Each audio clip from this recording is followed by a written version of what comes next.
ప్రేమ ప్రేమను కంటుంది, ద్వేషం ద్వేషం కంటుంది, అసూయ అసూయకు జన్మనిస్తుంది. మన మనస్సులో మన హృదయంలో ఏదైతే ఉంటుందో అదే మనం బయటికి వస్తుంది అనే విషయాన్ని మనం గమనించుకోవాలి.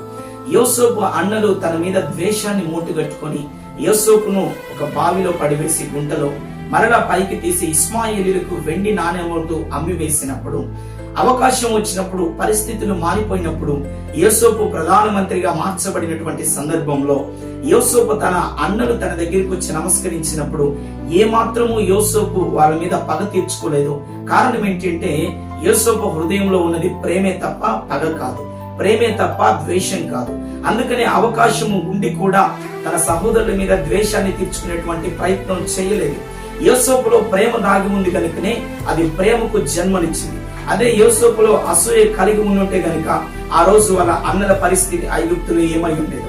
దేవుని పిల్లలారా, దేవుని పిల్లలంగా మనం ఎప్పుడు కూడా ప్రేమకు జన్మనివ్వాలి తప్ప, ప్రేమ కలిగి ప్రవర్తించాలి తప్ప అసూయ ద్వేషాన్ని ఏమాత్రము కూడా మన మనసులో ఉంచుకోవటానికి మనం ఇష్టపడకూడదు. ప్రేమ అన్నిటినీ తాలుకుంటుందని దేవుని వాక్యం చెప్తుంది.